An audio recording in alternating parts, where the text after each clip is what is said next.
बोधिसत्व की कविता राम की अयोध्या में पागलदास। अयोध्या में बसकर भी उदास रहते थे पागलदास।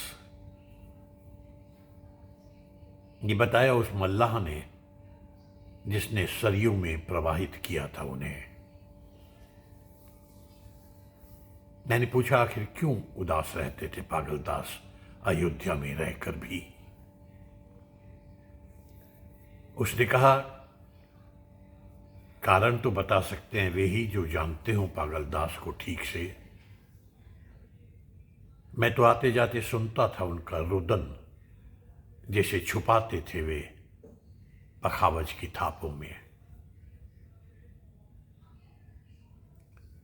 मैंने कहा मुझे उनके स्थान तक ले चलो, उनके किसी जानकार से मिलवाओ। मैंने पागलदास के पट्ट शिष्यों से पूछा क्या अयोध्या में बसकर सचमुच उदास रहते थे पागलदास। शिष्य कुछ बोले बासे नहीं, बस थाप देते रहे। मेरे आग्रह करने पर उन्होंने मुझे दिखाया उनका कक्ष, जहां बंद हो गया था आना जाना डोलना। पागलदास के पखावज भी भूल गए थे बोलना। मैं अयोध्या में ढूंढता रहा पागलदास के जानकारों को, और लोग उनका नाम सुनते ही चुप हो बढ़ जाते थे। बहुत दिन बीतने पर मिले पागलदास के एक संगी जो कभी संगत करते थे उनके साथ। उन्होंने मुझसे पूछा क्या करेंगे जानकर कि अयोध्या में बसकर भी क्यों उदास रहते थे पागलदास। उन्होंने कहा क्यों उदास हैं आप बनारस में और बुद्ध कपिलवस्तु में, कालिदास उज्जैनी में, फसलें खेतों में, पत्तियां वृक्षों पर, लोग दिल्ली में, पटना में, दुनिया जहान में।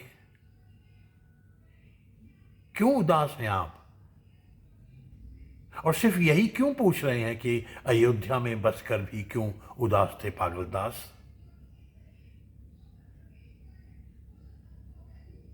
मैंने कहा कि मुझे उनकी उदासी से कोई काम नहीं। मुझे बुद्ध, कालिदास या लोगों की उदासी से भी कोई लेना देना नहीं। मैं तो सिर्फ बताना चाहता था लोगों को कि इस वजह से अयोध्या में बसकर भी उदास रहते थे पागलदास। उन्होंने बताया कि पागलदास की उदासी की जड़ थे पागलदास। मैंने कहा कि ये दूसरे पागलदास कौन है, क्या करते हैं।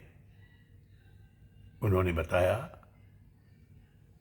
जैसे अयोध्या में बसती है एक दूसरी अयोध्या, सरयू में बहती है एक दूसरी सरयू, वैसे ही पागलदास में था एक दूसरा पागलदास, और दोनों रहते थे अलग थलग और उदास।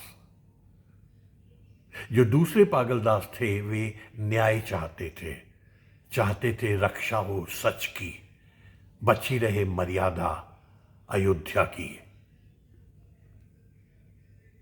सहन नहीं होता था कुछ भी उल्टा सीधा।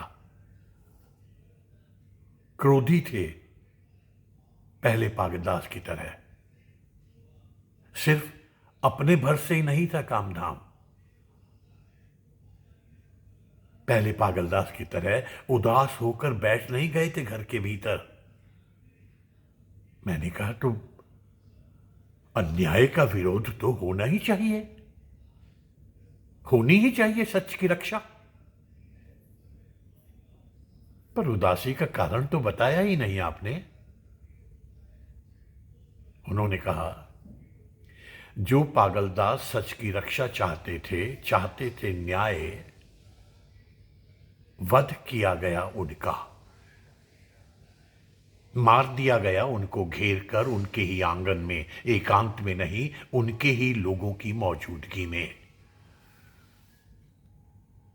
और पहले पागलदास को छोड़ दिया गया बजाने के लिए, वाद्य कला के संवर्धन के लिए। दूसरे पागलदास की हत्या से, उसको न बचा पाने के संताप से उदास रहने लगे थे पागलदास। दूसरे पागलदास के न रहने पर उनको संकट देने वाला बचा ना था कोई।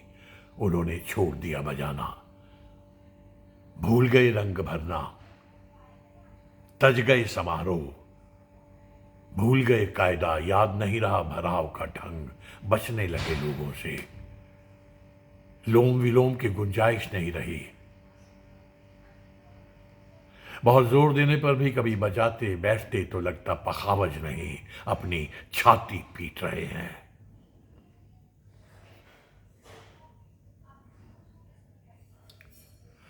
इतना कहकर वे चुप हो गए, मुझे सरयू पार कराया और बोले, जितना जाना था मैंने पागलदास की उदासी का कारण कह सुनाया। अब जाने सरयू कि उसके दक्षिण की तरफ बसकर भी क्यों उदास रहे पागलदास।